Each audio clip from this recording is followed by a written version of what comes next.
Broncos country, hold onto your seats because what you're about to hear now could completely change the direction of our defense for 2025. George Paton finally opened up about John Franklin Myers' future at Mile High, and man, this conversation is heating up here in Denver. What our GM said could be the key to understanding whether our defensive end will continue wearing orange and blue or if we'll have to say goodbye to another important player. But before I tell you everything that went down, let me tell you something. This situation with Franklin Myers is way more complicated than it appears on the surface. We're talking about millions of dollars, defensive chemistry, playoff push, and decisions that will directly impact our chances of reaching the Super Bowl. And Paton, well, he's not making it easy for us to understand what's going to happen. Look, Denver Broncos family, do you remember when we made that trade with the Jets in 2024, trading just a sixth-round pick in 2026 for Franklin Myers? At the time, everyone got excited, a 27-year-old defensive end with experience who had already proven his value in the league. It was exactly the type of move we expected from Paton to strengthen our front seven. And man, Franklin Myers didn't disappoint. The guy came here and fit perfectly into Vance Joseph's system. 7 sacks in the season, 18 quarterback hits, always present, always pressuring. He brought that hard work mentality that we love to see here in Broncos country. But now we're in 2025, and financial reality is knocking at the door. Here's the problem, folks. Franklin Myers is carrying a $10 million cap hit for this season. $10 million. That's not pocket change for a team that's still adjusting its salary cap and trying to keep other important players. And the most complicated part?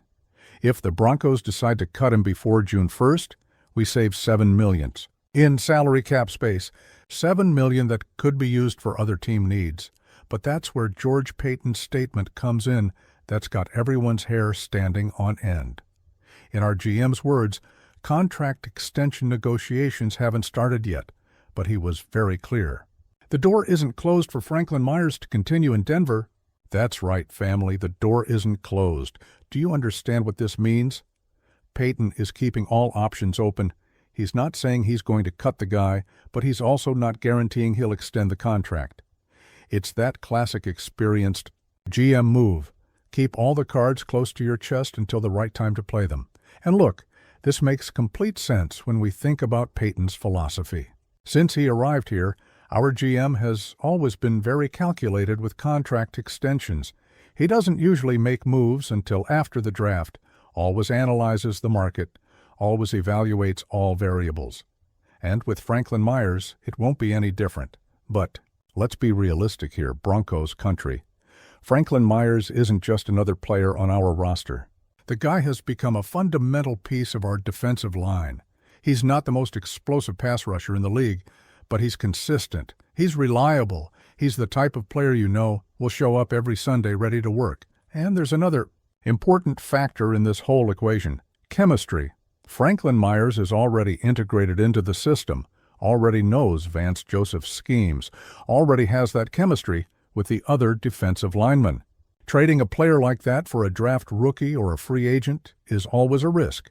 You never know if the new guy will adapt the same way. Talk to me. Broncos country, what do you think about this? Is it worth paying $10 million for a defensive end? Who gives you consistency? Or is it better to save that money and bet on someone younger and cheaper?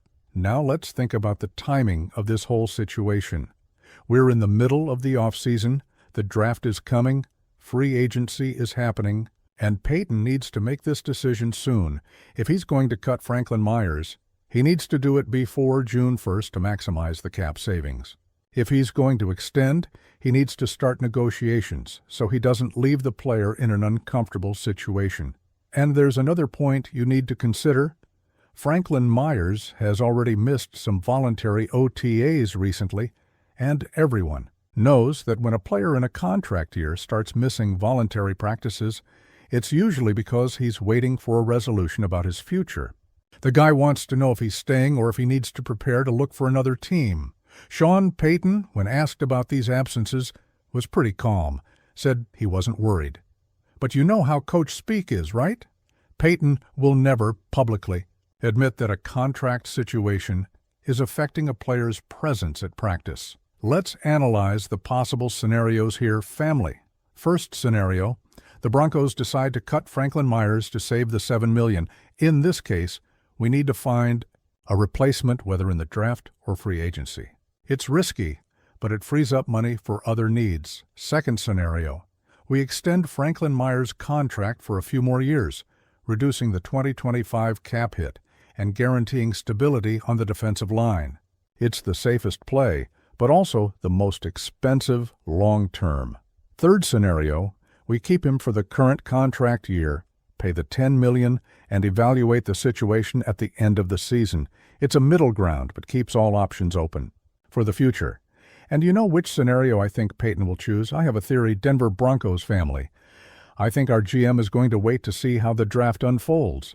If we can grab a promising defensive end in the early rounds, maybe he'll feel more comfortable cutting Franklin Myers. But if no one interesting shows up in the draft, I think we'll go for the contract extension. If you're real Broncos country, subscribe to the channel so you don't miss any plays. Because this situation with Franklin Myers is just the beginning of the tough decisions our front office will have to make this offseason. What makes me most curious about this Payton statement is the tone he used. When he says, "The door isn't closed," it sounds like someone who wants to keep the player but is being cautious with his words. It's like he's sending a message to both Franklin Myers and other league teams. Don't count on this guy leaving Denver yet. And there's something you need to remember. George Payton doesn't make empty statements. When he says something publicly, there's usually a purpose behind it. So this phrase about the door not being closed can be interpreted as a positive sign for Franklin Myers staying. But man, imagine being Franklin Myers in this situation. You're on a team that's rising, that made the playoffs, that has everything to compete for titles in the coming years. You've already adapted to the city, to your teammates, to the system. And then you're in this uncertainty about your future. On the other hand, from the player's perspective, this situation can also be motivating. Franklin Myers knows he needs to prove his worth, that he needs to show he's worth that $10 million cap hit.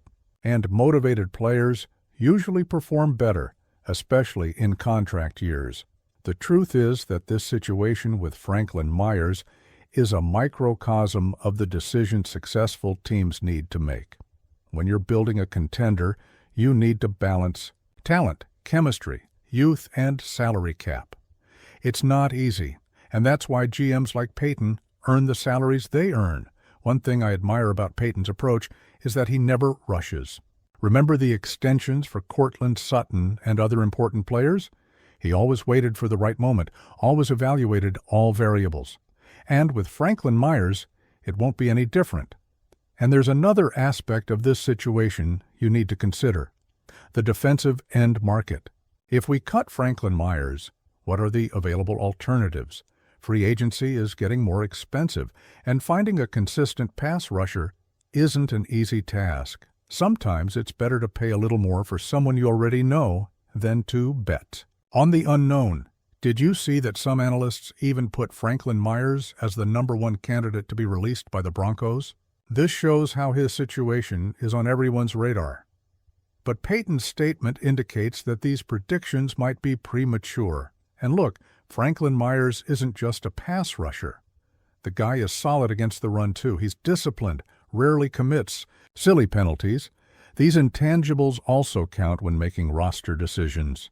Family, I'll be honest with you. I think Franklin Myers stays. I think Payton will find a way to make an extension that works for both sides. Maybe not for the same current values, but something that keeps the player here and frees up some salary cap space. But regardless of what happens, one thing is certain. This decision will directly impact our chances for 2025. If we keep Franklin Myers, we have stability on the defensive line. If we cut him, we need to have a very well-structured plan B. And you, what would you do in Payton's place? Would you keep Franklin Myers for the $10 million, try an extension for less money, or cut him to free up salary cap? It's a decision that will define much of what we can expect from our defense in 2025. One thing we can't forget is the bigger context. The Broncos are in a competitive window. We have a young and talented quarterback. We have a defense that's already established. It's not time for major overhauls. It's time for surgical adjustments to maximize our chances, and Franklin Myers fits perfectly into this philosophy. He's not a superstar, but he's a solid player who contributes to collective success. And in a team sport like football, these players are fundamental.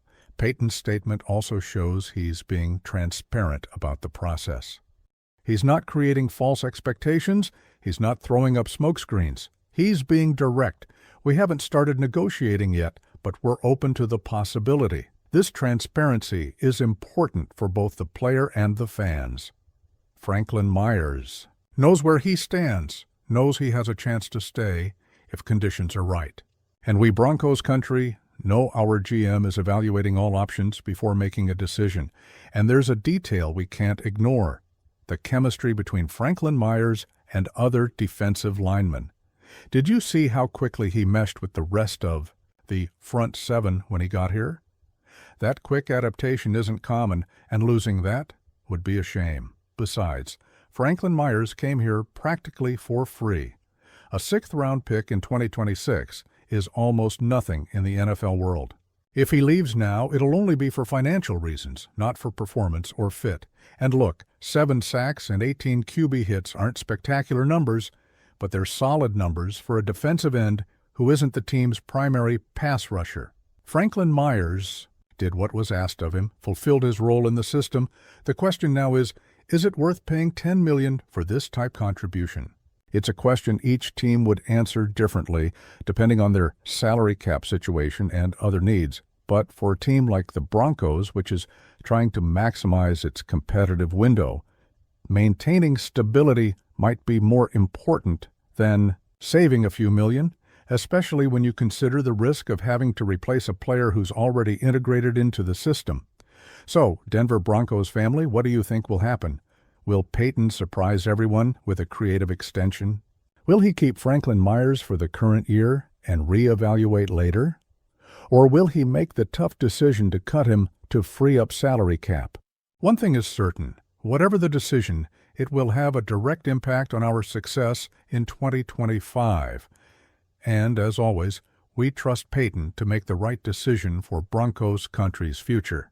Did you see how this Payton statement is generating buzz throughout the NFL world? Everyone is speculating about what this means, about what the Broncos' plans are for the defensive line.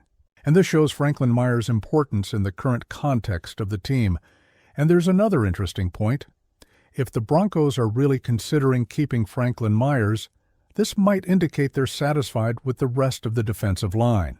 Maybe they don't feel the need to make big changes at this position. On the other hand, if the decision is to cut him, this could open space to invest heavily in a more explosive pass rusher, whether in the draft or free agency. But then we're talking about greater risk and probably a bigger investment too. What impresses me is how Payton manages to keep these situations under control.